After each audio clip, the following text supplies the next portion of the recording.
Hi, I'm Phil Dispenza, and this is Collecting, Investing, or Somewhere in Between.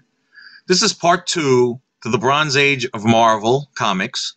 I'm recording it the same day as part 1, but it turned out that Marvel Superheroes, which is what I covered in part 1, just ran way longer than I thought. There's so many books in Marvel Bronze Age that investment-wise, you can pick or buy, and there's just so much of it out there that it just took a long time to cover. And I showed some issues that I actually owned, and then if I didn't have a particular issue, I might have showed a sample of the title, just to give you an idea of what it looks like. But again, collecting-wise, I mentioned this in the beginning of the video. I mentioned this in the beginning of the Bronze Age. There are tons and tons of new titles in the 70s that Marvel came out with. Actually, other companies came out with too, but since I'm covering Marvel had a ton of brand new titles. So there's so much out there that has potential or has already proven, that it's worth buying. So I'm going to continue. Since I'm past the superheroes, I'm going to continue. I'm starting with horror and supernatural. And Marvel, I'm just going to list titles, pretty much the first issue of each of these titles. They came out with a lot of reprint. There's a couple of new titles, but a lot of the titles were reprints of their stories from the 50s and 60s, with all the, what do you call that? The giant monsters and Grom and whatever it is. So they would reprint a lot of this stuff because, not necessarily because it was the earlier stuff was valuable when they came out with these in the 70s, but maybe you couldn't find the stuff, and they thought there'd be enough interest with collectors in the 70s that, hey, we'll put out these stories again, just to give the audience, our customers, a chance to read the classic Marvel stories. So, no particular order. I only pulled 2. I have pretty much a ton of this. In fact, I think they might, I don't know if they're in here, they're buried under my collection over there. I have every single one of these titles. I don't necessarily have every issue of the title, but I collect all these because, again, the originals from Strange Tales or Tales of Suspense or Tales to Astonish, all the pre-superheroes, they're just way priced out of my price range. So, just randomly coming down with the titles. First issues, unless I say otherwise, and for some reason I don't know. I didn't put it down.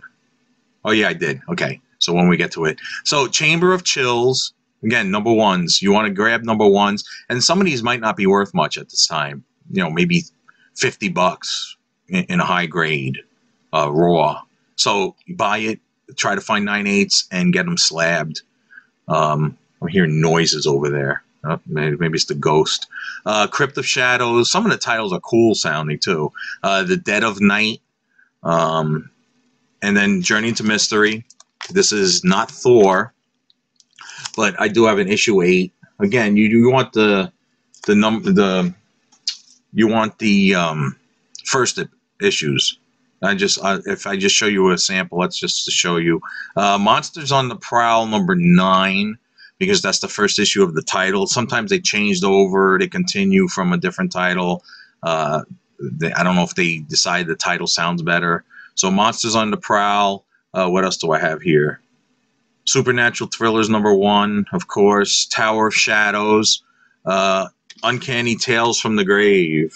It's called Uncanny Tales. Of course, you want to grab the first issue. I found the 5 in my stock, so I said, oh, let me show that. Weird Wonder Tales.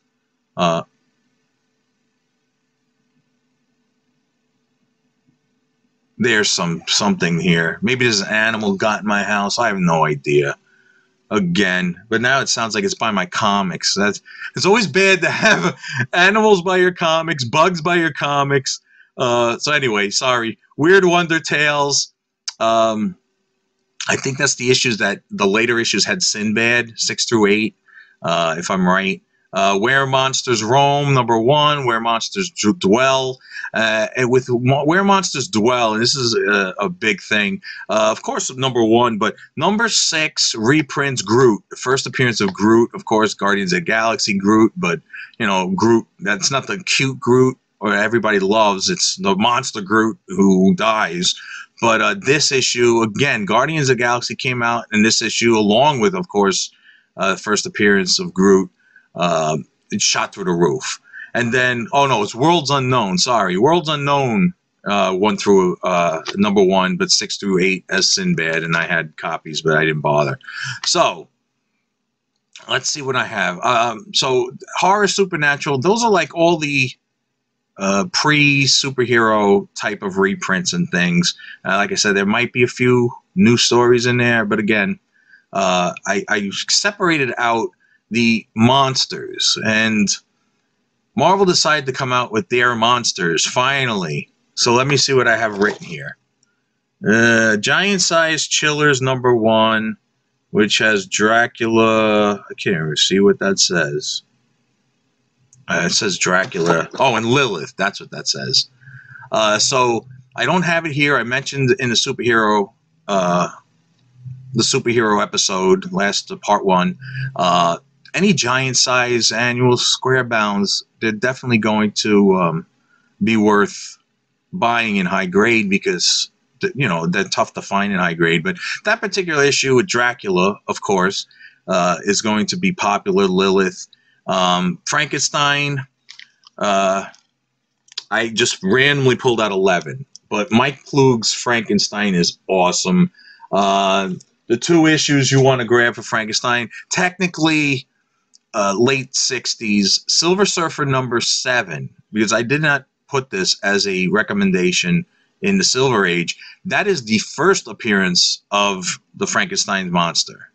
But Frankenstein number 1, Mike Ploog cover, that I love that book. I've had multiple copies over the years. I just have my 1, and they were high grade. For some reason, I had copies in high grade. So you want to have that. I don't have...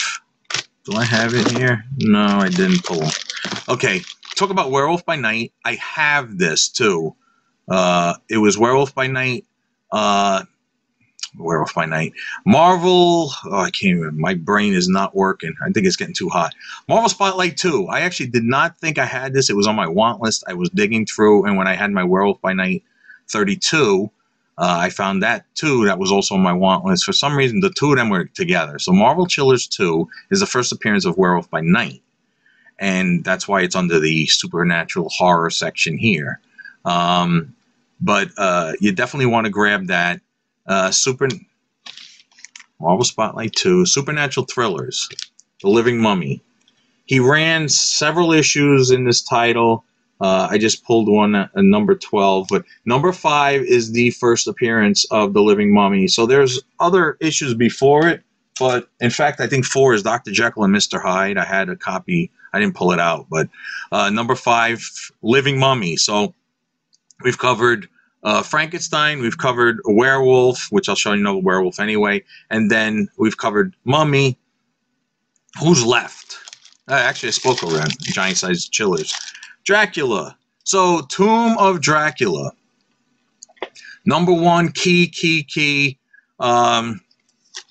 Pull this out of the bag. I said I was going to look this up. I don't remember if I did recently. Number 1, I have it. I haven't gotten it graded yet, but I did grade my 10. I was hoping this was going to be higher than a 7, but even a 7, I think, is now well over $1,000. First appearance of Blade, The Vampire Hunter, Wesley Snipes movies. So he's already been there. That book's been hot for a long time. I also wrote 12, 13, 17, 19, which also has Blade. 17, I'm going to stand up just to show you. I actually have a t-shirt with the cover of 17. No, it's the cover of 18. That was the next thing I was going to discuss. 18. is the crossover with Werewolf by Night number 15. So Dracula goes to werewolves in this. I just showed you the shirt. A werewolf's in it. And then the stories also crossover. I don't know which one came first in Werewolf by Night. Where did I write that? There's noises in here. That's not good.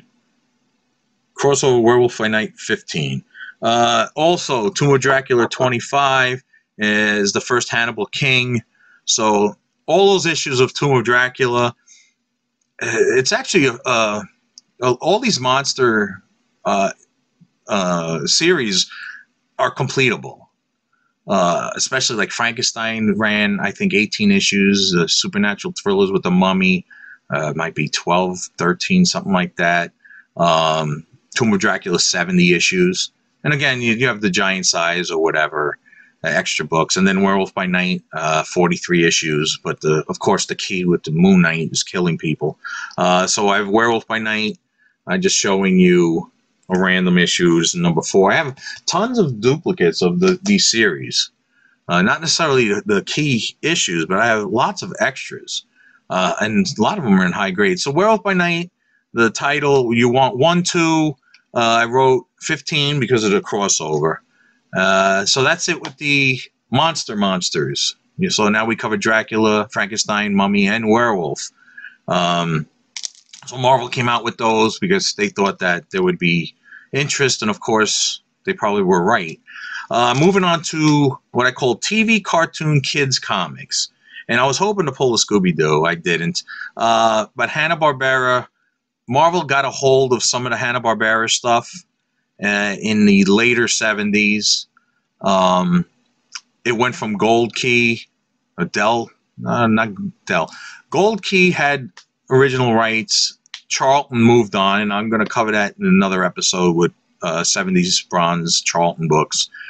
Charlton acquired the Hanna-Barbera, and then Marvel acquired them and by the late 70s. So Flintstones, 1977. I'm just throwing out titles. I think a lot of this stuff is undervalued. Some of it has been seeing some interest. So first issues pretty much, because I don't think there's any key books, first appearance of Captain Caveman or first appearance of, Scooby-Dum or whatever. I don't know. I don't see any separated out. But first issues of any of the Hanna-Barbera. So Flintstones I have written.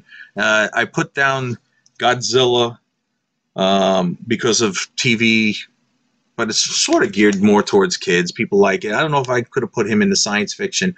Again, Godzilla's King of the Monsters. I feel this title, again, is undervalued. Number 1, of course, is what you want. Scooby-Doo, I didn't pull out the Scooby-Doo number 1. Scooby-Doo, any of the issues, again. But Scooby-Doo, you've heard me say, is my favorite cartoon of all time. There is something squeaking. I hate this, because now I'm going to have to go digging, looking around, trying to find out whatever the hell's in my house. And it doesn't sound like it's above, because I have that attic crawl space there. So it sounds like it's over here in a corner. That's all I need, is something to be breeding and then chewing on my comics. I just threw these in here. This is weird because I have this.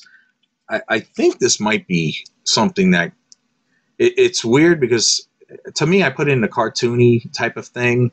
It's sort of like a Casper, Homer the Happy Ghost. It's the first issue. It's probably not worth much. I think that's a volume 2. There was an earlier one, but I'm going to show you Laugh Olympics. I have Laugh Olympics. This is number 2. Again, Hanna-Barbera. And if you look, Scooby-Doo's on this cover. So you have, who's in this? Captain Caveman, Dino Mutt, Huckleberry Hound, Yogi Bear, Muttley. But you look down the side, you have Blue Beetle and the genie. What's his name? Yabba Dabble. Yabble Dabble, they used to say. So that's always cool. TV Stars, Hanna-Barbera is another title. Yogi Bear had his own title. The other thing I included in here is Shogun Warriors. It's just, I didn't know where to categorize this. Again, could it have been in the science fiction? Maybe. But Shogun Warriors, I must have at least 20 or 25 copies of this. This was one of the books that was in the $10 or $20 long boxes that I had so many copies of. But again, you're starting to see these titles and these issues starting to see activity. Are they all 9/8? I don't know, because when I bought them, they were packed 5 in a bag and no boards. So maybe if I press them, they'll be 9/8. I won't know until I actually do it. But again, right now, I think they guide for $20, $25, in highest grade, 9.2, whatever. So that's TV cartoon type of things. Again, any Hanna-Barbera, the titles themselves, but the first issues of the series, I think a lot of this stuff is undervalued. And I'm actually going to get to an undervalued section. But fantasy. I pulled Chambers of Darkness 2. That's probably more should have been in. Now, this is a title, a horror title. It's not a reprint. But the first issue, I mean, the fourth issue, there's a character that's, it's Barry Windsor Smith, and it's a Conan-like character. So that particular issue, Chamber of Darkness number 4, is one that people have separated out. It looks like my computer's starting to screw up. Great. I remember I said that a few episodes. I think my Deals and Steals something or other. My computer's all screwy too.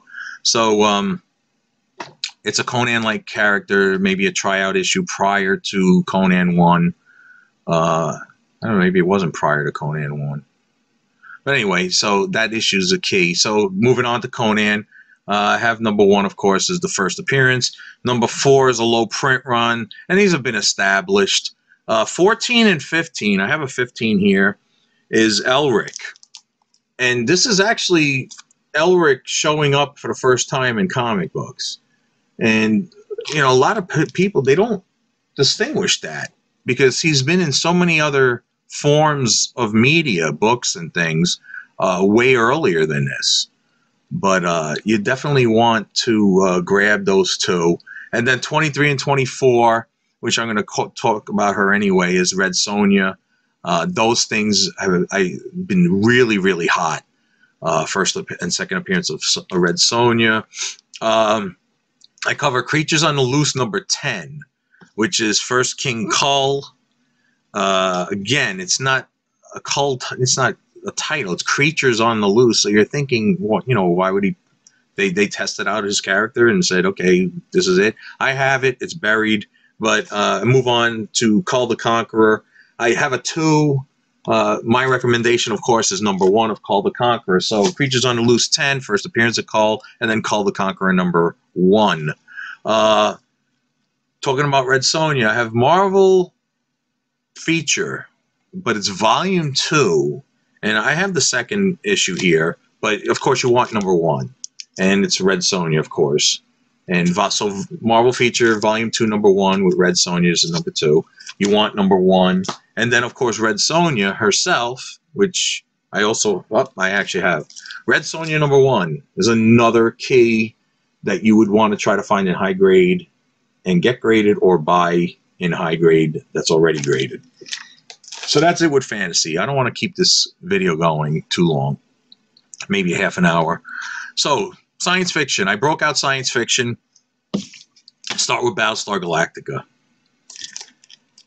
I must have, and I've mentioned this before, I had 300 copies of Battlestar Galactica number 1.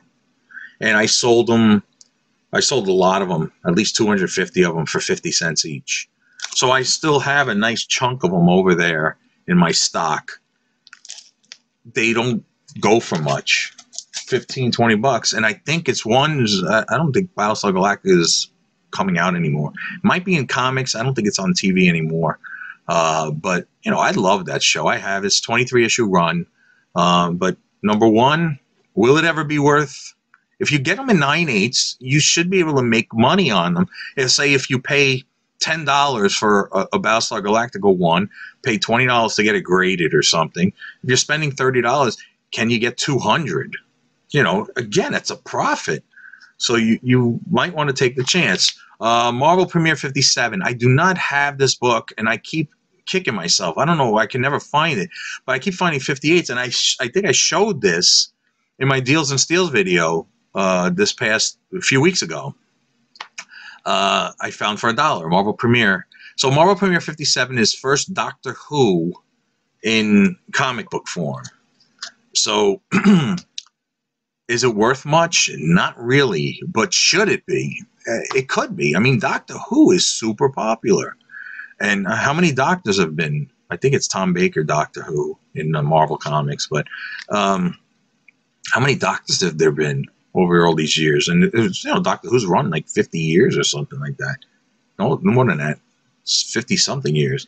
So ROM number 1, another book that you should have plenty of. I don't have any ROMs. I don't have any ROMs. Maybe some 80s. But ROM number 1, again, science fiction. I categorized him. It's starting to climb in value. And then I pulled this out. I put this in science fiction. This is Planet of the Apes, Adventures of the Planet of the Apes, number 1.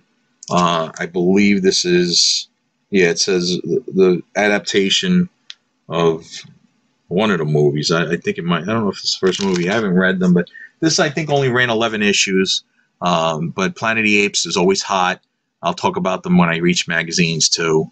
And then the biggie.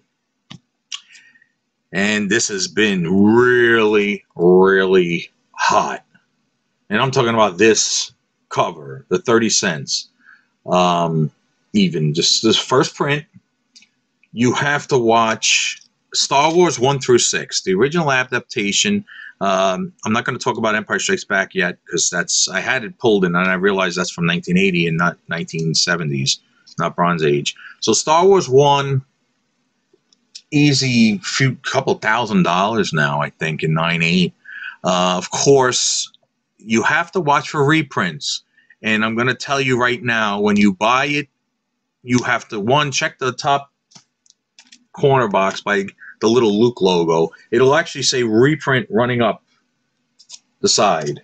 If it does not, and well, let me grab it again. If it does not, and there's a blank UPC, the Whitman, quote, Whitman variants, that is also a reprint.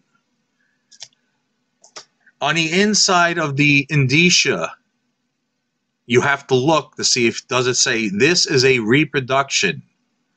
So those are the telltale signs. I think there's 6 or 7 different ones. The one, of course, that's the key, super rare, or not as rare as you think. There's a few thousand copies out there. Is the Star Wars 1, 35-cent cover price with the UPC in the box. And, you know, that goes for money. And it always has. And there's also the other issues. I don't know if it's, I think it's 1 through 4 have that 35-cent variant. With the UPC. So, what else do I have here? Oh, 2001 Space Odyssey. I mentioned it with the Machine Man, but 2001 Space Odyssey, number 1, again, based on the movie. You want to, it's a science fiction book, first issue of the series, and you might want to grab those. I'm going to cover, I don't know, I'm getting very tired. It's been a long morning. What I'm considering undervalued, maybe undervalued, 70s Marvels. And some I have here, some I don't. I'm going to look. So the first one on the list, going in order, Black Goliath number 1. I have a feeling this character's going to increase in value. I mentioned the Luke Cage issue in the superhero video part 1 last week.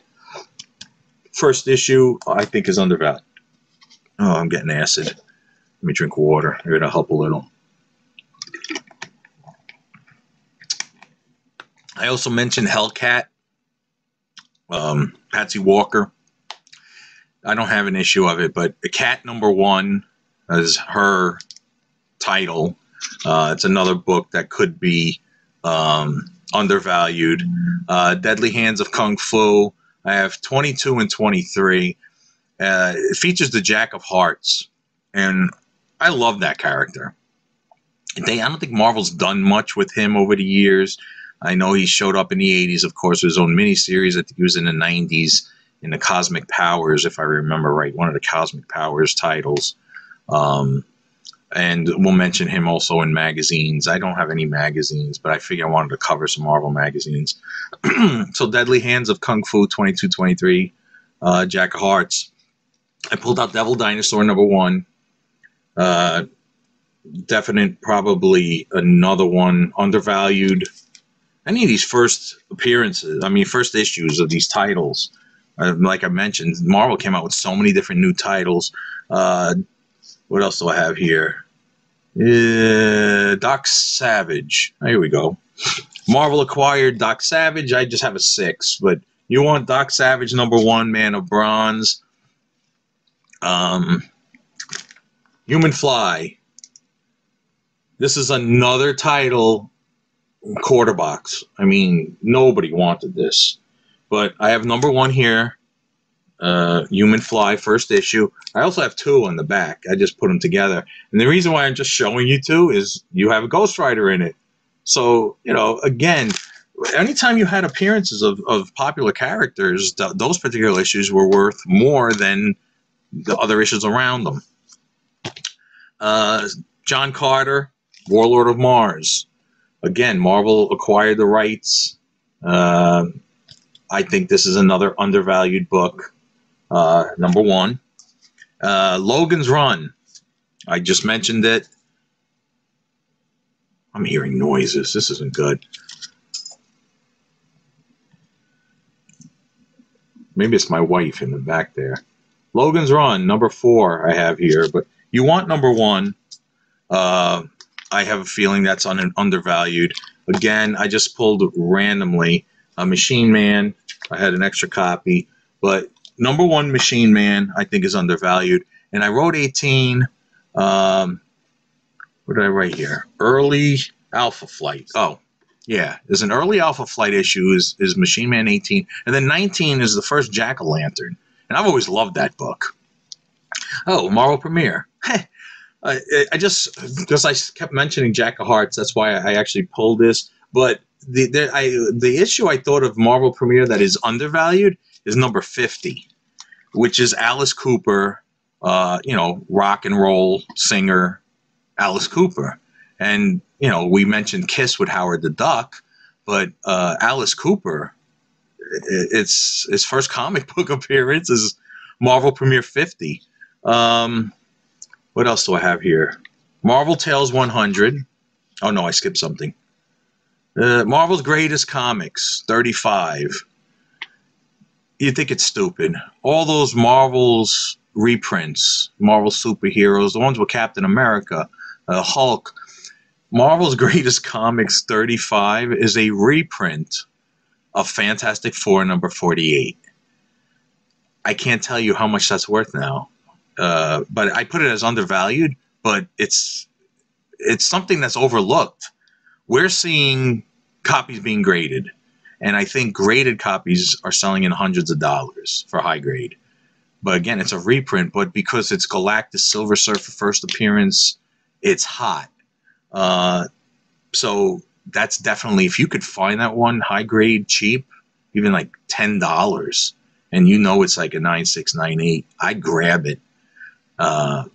Try to press it into a 9.8 and get it graded, because that's a book that's just climbing. Marvel Tales 100 is a reprint of Spider-Man 129. Again, you don't think reprints should be worth money, but they are. I didn't have this. I don't know what I did with it. I'm jumping. Micronauts 1. Micronauts 1, again, kids love the Micronauts. You had the toys and stuff. I have it 8. Oh, 8. First Captain Universe. So Micronauts 1 and Micronauts 8. I've been working on that title. I had the 80s title, the Volume 2, the entire run. But I've been going back, and you could pick up this title for the most part cheap. Even probably those 2 issues I recommend that are undervalued.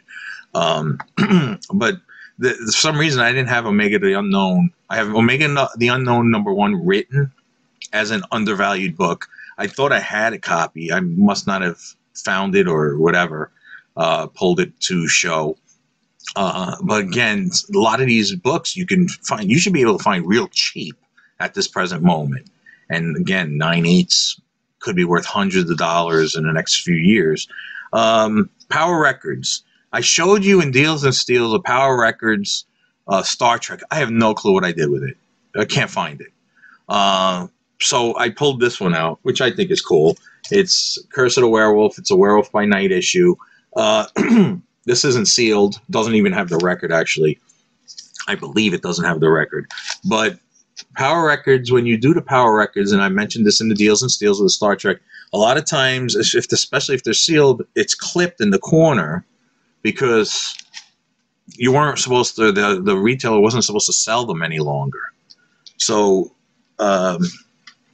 Power Records, I have they guide for in the $60s to $100, but a lot of times you can get them much cheaper. But it says, Overstreet says, clipped copies are half the value or something.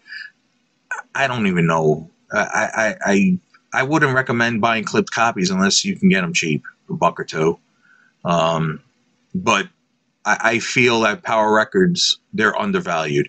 The thing with Power Records, when you get them graded, they're in shrink wrap, so a lot of times the corners are bent in, but they can't grade it with the record, so you get the record back. So there's no point even sending them the record. My suggestion would be send just the comic book, keep the record yourself, and then keep the record with the comic book. So if you're going to sell the comic book graded, you say, okay, I have the original record, also with it. What else do I have here? Skull the Slayer. I actually do have this issue. Skull the Slayer #1, I think, is another undervalued title. And it's pretty cool. It's like modern age. It's got a dinosaur. But all these #1s. And then Marvel, I have a number 12 is picked up in that $10 or $20 box. You can see the dollar price tag. But Tarzan acquired, Marvel acquired Tarzan again. Tarzan switched through many companies, Dell and Gold Key and DC. And so Marvel acquired them in the 70s. And the first issue, I guess, again, I think is undervalued. So magazines, and I might just read this. Oops, I'm knocking my camera. That's not good. Damn it. Here we go. I might just read this off the list. These are magazines that Marvel put out, and I never pursued magazines at all because, again, magazines take up extra room. They're thicker. They're taller. You have to buy special boxes to hold them. So I never particularly did anything with magazines. Now, I will mention when I reached them, I did have acquired magazines, but I never kept them for myself. So Captain Britain, I see this issue all the time. #1, first appearance. And then, what do I have? #6, Betsy Braddock, which is Psylocke from the X-Men.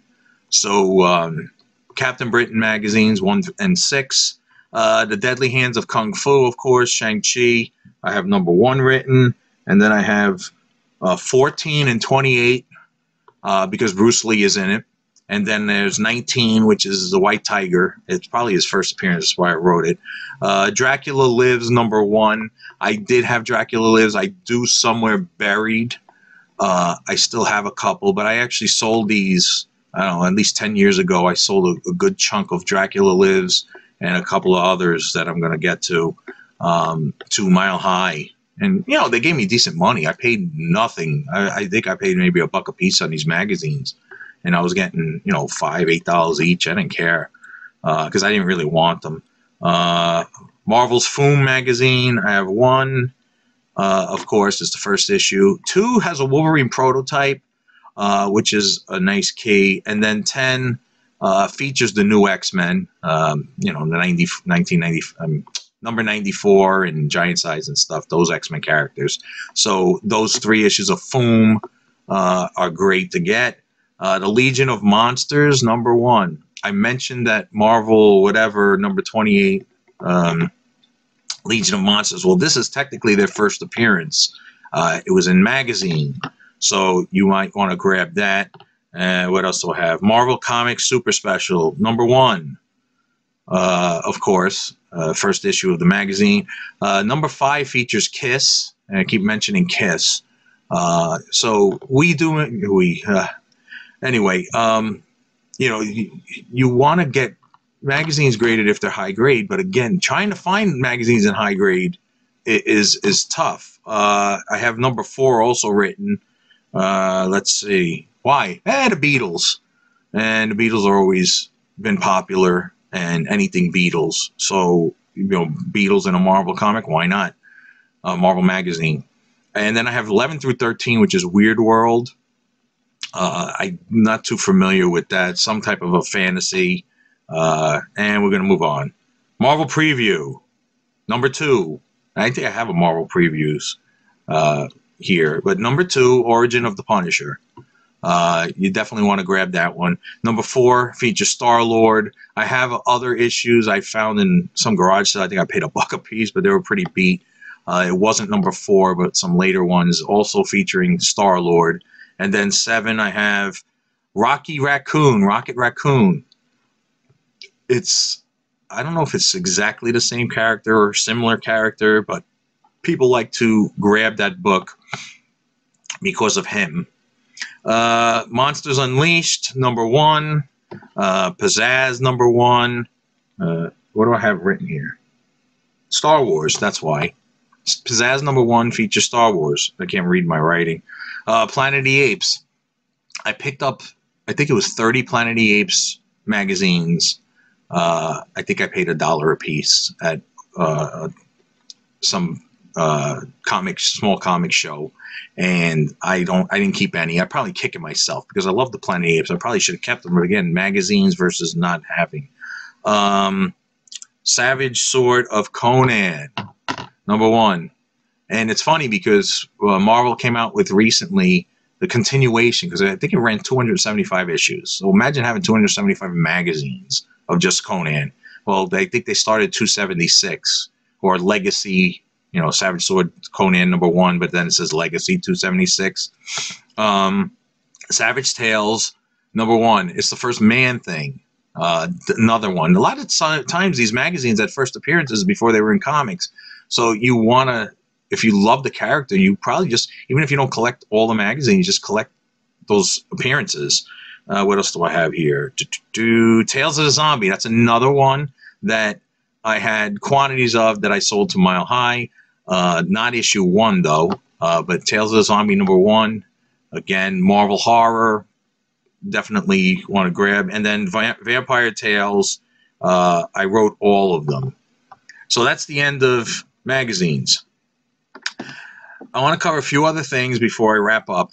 Romance. I have some titles written. Romance, again, I've mentioned time and time again. It's weird because they price high, but 1, I don't know if they're selling. And 2, are the, you know, this new generations of comic collectors, are they even going to care about this stuff? So I have Chili. I have a Chili 1. Did I show that? I can't remember, but I have a few Chili ones. But that's actually, I think, 69. I left it out. Chili, rival of Millie the Model. And then I have a Mad About Millie the Model. And I just pulled one Millie the Model randomly out, Bronze Age book. But again, all these books, like I said, they're guiding high. What else do I have written here? Yeah, My Love is another one. And this is a biggie. I categorized it under romance, but Night Nurse. In the mid-90s, people started asking for this title. It's only ran 4 issues, but it's funny because nobody, I never owned them. I never found them in collections. You know, people would bring me collections. I never had these books. And all of a sudden, everybody's like, do you have Night Nurse? Do you have Night Nurse? And this is like 96, 95, 96, something like that. So that's held its value for the past 25 years. Our Love Story is another title that Marvel put out. I'm trying to see what I wrote here. Oh, that's why. So that's it with the romance.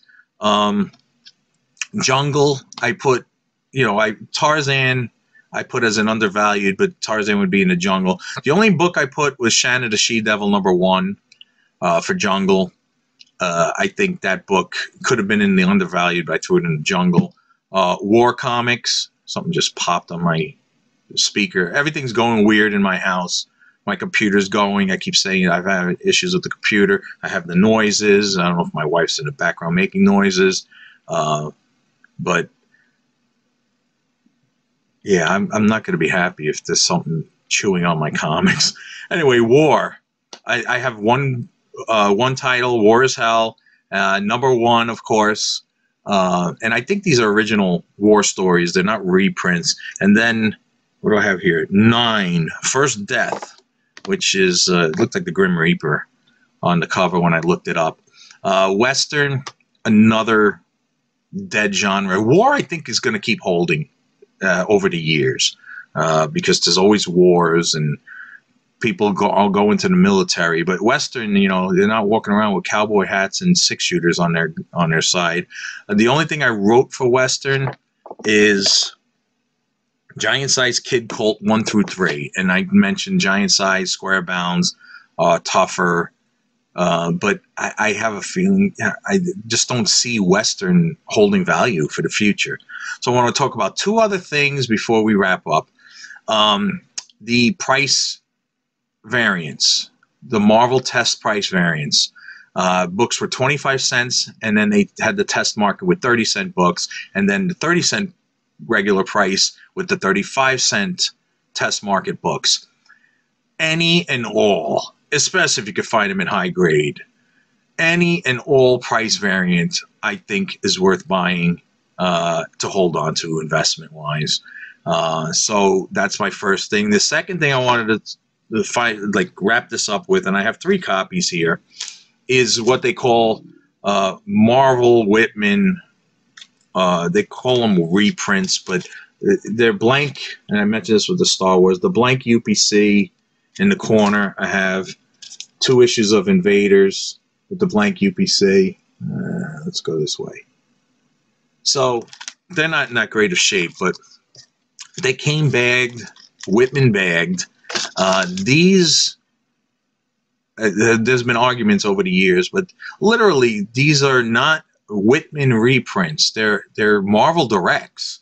This was Marvel coming out with directs for the comic shops prior to them putting a line through the barcode or putting a little Spidey head in the UPC box and stuff. So these are the reason why I have these, and I think another undervalued books because the print run of the blank UPC is much, much lower than the regular copies that you're going to find. So you definitely, if you could find them, especially if they're higher grade, these aren't, but I paid practically nothing, I think, for them. I wouldn't have doubt I paid 50 cents, or they were just thrown in a collection, who knows. So this, again, ran a lot longer than I thought and wanted, but I'm here to inform you. And there is so much that you could put your money in for Marvel Bronze Age. So make lists from my video, see what you want to buy or take chances with, see what you want to get graded. And hopefully you can find some of this stuff and make some money on it, whether it's, you know, again, short term, next year, long term, 10, 20, 30 years. But there's a lot out there, a lot available to you. And like I said, my key books, of course, I told you, Hulk 181, Giant Size X-Men 1, and X-Men 94, Marvel Spotlight 5, Werewolf by Night 32. That's probably it. I think I said Spidey 129. Anyway, so like, share, subscribe, and like I always say, tell your friends and family. and it might take a few weeks, a month or something, but I'll be moving on to the DC Bronze Age, and then I'm going to be covering Charlton and Archie and Harvey and Gold Key, and I'm actually going to cover Atlas too, that Seaboard Atlas. I have a huge stack of those, so that's going to be easy to cover. But we'll be covering the rest of the Bronze Age in the near future. So I'll see you later.